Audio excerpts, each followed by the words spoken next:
अभी अभी आरएसएस के सरसंघ चालक मोहन भागवत ने एक बयान दिया। उस बयान के दो भाग थे। उसका एक भाग था कि गांधी का जो देशभक्त था, महात्मा गांधी का जो देशभक्त था, वो उनके हिंदू धर्म के कारण था। और दूसरा उन्होंने उसमें कहा कि जो हिंदू है वो ऑटोमेटिकली स्वाभाविक रूप से वो देशभक्त होता है। तो ये जो बयान के दो भाग हैं, दोनों भागों में काफ़ी समस्या है। पहली बात तो ये है कि गांधी जी की जो देशभक्ति थी, गांधी जी का जो धर्म की समझ थी, वो एक व्यापक समझ थी, गहरी समझ थी, जिसको केवल हिंदू धर्म में लेबल करना काफ़ी गलत होगा। क्योंकि गांधी जी हिंदू धर्म की संत परंपरा के मूल्यों के अनुसार चलते थे और उन्होंने ये भी कहा कि मैं एक अच्छा हिंदू हूँ। अपने आप को सनातनी हिंदू कहते थे। साथ में ये भी कहते थे कि मैं एक अच्छा मुसलमान, अच्छा ईसाई, अच्छा यहूदी और अच्छा पारसी भी हूँ।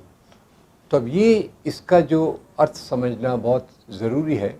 अर्थ उसका ये है कि उनका महत्व धर्म के कर्मकांड और ऊपरी दिखने वाली चीज़ों के लिए नहीं है।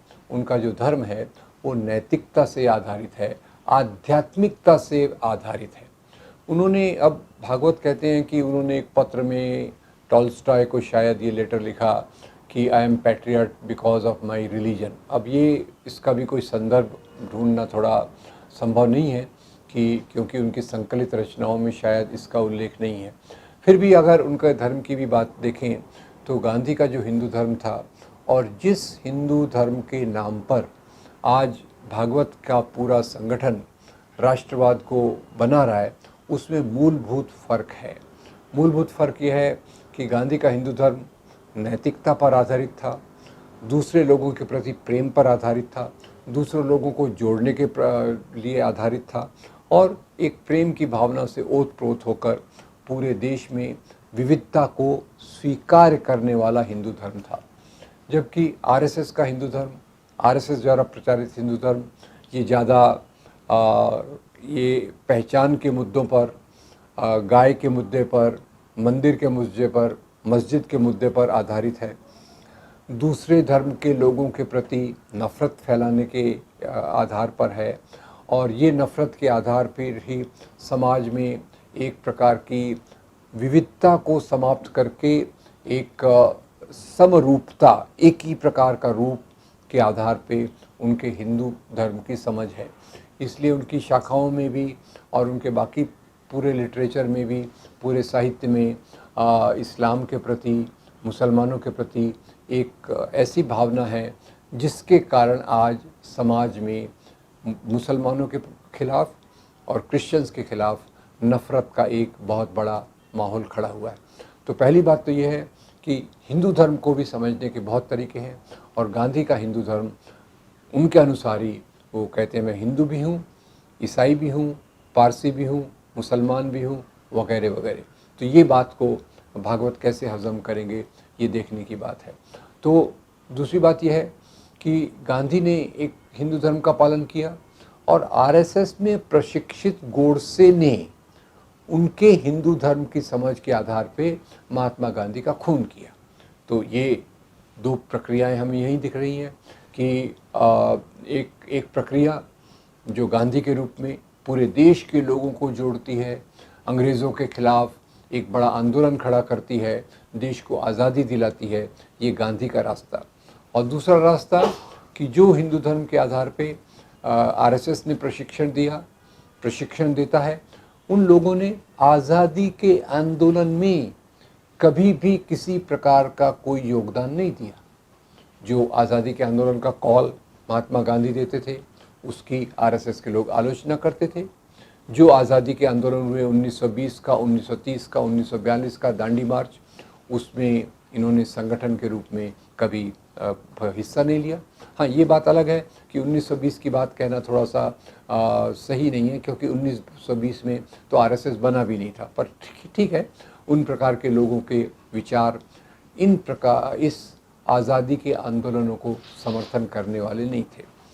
तो दूसरी बात यह है कि गांधी को समझना और जिस गांधी के खिलाफ इतना नफ़रत फैलाई गई, आपको यहाँ याद दिला दूँ कि 30 जनवरी 1948 को आरएसएस प्रशिक्षित नाथूराम गोडसे ने जब महात्मा गांधी की हत्या की, तो उसके दूसरे दिन आरएसएस के समर्थकों ने पेड़े बांटे, मिठाइयाँ बांटी। ये बात कई पत्रिकाओं में आई है और उनके इसमें भी आई है। और ख़ास तौर से गांधी के मृत्यु को, गांधी की हत्या को जब पूरा देश एक शोक मनाता है, तो ये उसको गांधी हत्या न कह के गांधी वध कहते हैं। और तीसरी बात यह है कि 30 जनवरी 1948 में तो नाथूराम गोडसे सफल हुए अपने एजेंडा में, और उसके पहले भी गांधी जी पर 6-7 बार हमले हुए जो हिंदू राष्ट्रवाद के मानने वालों की तरफ से है। एक नाथूराम गोडसे एक अखबार निकालते थे जिसका नाम था अग्रणी, ब्रैकेट में हिंदू राष्ट्र। उसमें एक कार्टून उन्होंने छपवाया था जिसमें सावरकर और श्यामा प्रसाद मुखर्जी ये तीर लेकर एक रावण को मार रहे हैं। रावण का चेहरा गांधी से मिलता है, गांधी वाला है। गांधी को एक रावण के रूप में प्रस्तुत किया और गांधी के 10 सिरों में इन्होंने सरदार पटेल, जवाहरलाल नेहरू, अंबेडकर, राजा जी, मौलाना अबुल कलाम आज़ाद, ये रावण के 10 सिर दिखाए गए।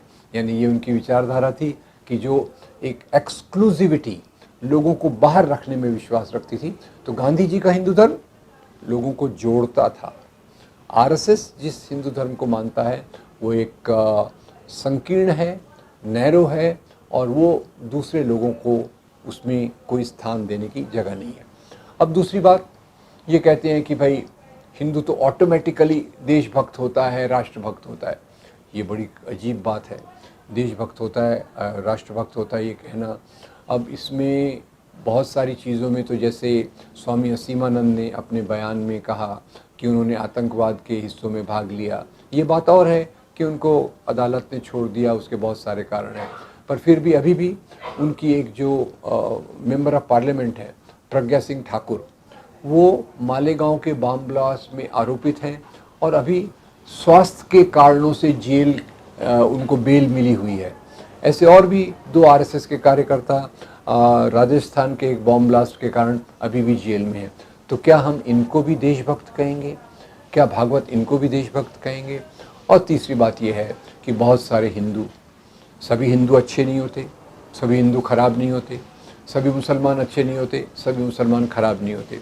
ब्लैक मार्केटिंग में और दूसरे आर्थिक अपराधों में भी बहुत सारे हिंदू हैं। कई हिंदू हमारा पैसा लेकर विदेशों में भाग गए हैं, वो नीरव मोदी और दूसरे लोग। तो क्या हम इनको देशभक्त कहेंगे? इनको हम राष्ट्रभक्त कहेंगे कि भाई हिंदू ऑटोमेटिकली देशभक्त होता है, वो कभी देशद्रोही हो ही नहीं सकता? ये बयान अपने आप में केवल भागवत की संकीर्ण सीमित सोच का प्रतिबिंब है। उनके अनुसार राष्ट्रवाद भारतीय संविधान के आधार पे नहीं है, उनका राष्ट्रवाद ये हिंदू धर्म के आधार पे है, हिंदू धर्म की उनकी समझ पर आधारित है जो सवर्ण तरीके से लेकर चलता है। जबकि अगर हम देखें तो हिंदुओं में भी ऐसे कई लोग पकड़े गए हैं जिन्होंने पाकिस्तान के लिए जासूसी की, ऐसे कई लोग हैं जो हमारा इतनी बड़ी बड़ी संपत्ति लेकर विदेश में भाग गए हैं। तो ये भागवत का बयान कि हिंदू तो ऑटोमेटिकली देशभक्त होता है, ये पूरी तौर से गलत है और ये उनकी राजनीतिक विचारधारा को बताता है जो देशभक्ति को धर्म से जोड़ती है। वैसे यहाँ देखा जाए तो आज़ादी के आंदोलन में सभी लोगों ने भाग लिया, मुसलमानों ने भाग लिया, मौलाना अबुल कलाम आज़ाद, खान अब्दुल गफ़ार खान, रफ़ी अहमद किदवई और बरेलवी के ओलेमा, क्रिश्चियंस ने भाग लिया, सिखों ने भाग लिया।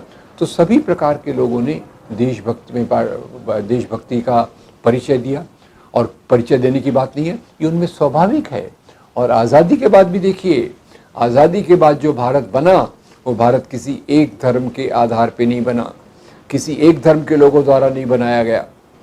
आधुनिक भारत के निर्माण में यहाँ के सभी नागरिकों ने, हिंदू, मुस्लिम, सिख, ईसाई, पारसी, जैन, बुद्ध, यहूदी, इन सब लोगों ने हमारे भारत के निर्माण में मदद की है। तो क्या हम उनकी देशभक्ति पर शंका उठाएंगे? ये कहना कि हिंदू ऑटोमेटिकली देशभक्त होता है, यानी बाकी लोग बाकी लोगों की देशभक्ति पर सवाल उठाना है। ये हिंदू राष्ट्र के एजेंडा का एक खतरनाक कदम है जिससे हमको सावधान रहना चाहिए और हमको ये बात करना चाहिए कि देशभक्ति को धर्म से नहीं जोड़ना चाहिए। देशभक्ति हमारे भारतीय संविधान के कारण है, देशभक्ति हमारे जन्म के स्थान के कारण है, देशभक्ति हमारे जिस एरिया में हम रहते हैं उसके आधार पे है। देशभक्ति को धर्म से जोड़कर हम समाज में एक प्रकार की खाई, एक प्रकार का बंटवारा लाते हैं जो उचित नहीं है। खैर, पर ये भागवत के एजेंडा में ये बात है जिसका हमने पूरा निषेध करना चाहिए और कहना चाहिए कि भारत के सभी नागरिक देशभक्त हैं। भारत के सभी नागरिक जो भारत धर्मनिरपेक्ष लोकतांत्रिक भारत में विश्वास रखते हैं वो देशभक्त हैं। वो सभी भारतीय जो भारतीय संविधान के रास्ते पे चलते हैं वो सभी लोग देशभक्त हैं।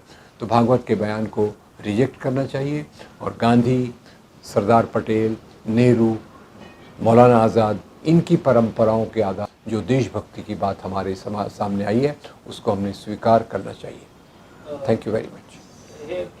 जे आता विरोधी पक्ष आहे काँग्रेस, ह्या एजेंडाला कुठेतरी टॅकल करण्यासाठी कमी पडतंय का? आणि हे सगळं त्यांच्या समोर होतंय। आता इतके मोठे नेते आहेत काँग्रेसचे, 3 पिढीचे नेते आहेत, मग त्यांना हा एजेंडा जो चालवतायत गव्हर्नमेंट तो टॅकल करण्यासाठी काहीतरी प्रयत्न केले पाहिजे, परंतु तरी देखील हे सगळे निष्क्रिय आहेत। ठीक, तो ये थैंक यू के पहले ये रख देना। अब जब मैं भागवत के राष्ट्रवाद की बात कर रहा हूँ तो इतना और भी कहना चाहता हूँ कि उन्होंने इतना बड़ा बयान दिया जो यहाँ के हमारे संविधान के मूल्यों के खिलाफ़ है, हमारी भारतीय जो आज़ादी के आंदोलन के मूल्यों के खिलाफ़ है। उसके बावजूद यहाँ की बड़ी पॉलिटिकल पार्टीज़, बड़ी राजनीतिक पार्टी इसका विरोध नहीं करी, इसकी आलोचना नहीं की, इसकी निंदा नहीं की। ये एक चिंता का विषय है। विरोधी पार्टियां तो वही होती हैं जो शासक पार्टी, और ये तो आरएसएस तो शासक पार्टी का पितृ संगठन है, इनके बयानों का, इनके विचारों की आलोचना करना ये विरोधी पार्टियों का कर्तव्य भी है। और ख़ास तौर से वो विरोधी पार्टियां जो संविधान में मानती हैं, वो विरोधी पार्टियां जो आज़ादी के आंदोलन से निकली हैं, उन पार्टियों का कर्तव्य है कि वो इस प्रकार के बयानों की निंदा करें। और उसमें कांग्रेस हो, समाजवादी पार्टी हो और जो दूसरे लोग हों, लालू प्रसाद यादव की आरजेडी हो या गौड़ा जी की पार्टी हो, ये सब लोगों ने इस प्रकार के बयानों की निंदा करना चाहिए और ऐसी राजनीति से पूरी तौर से दूर रहने की बात करना चाहिए।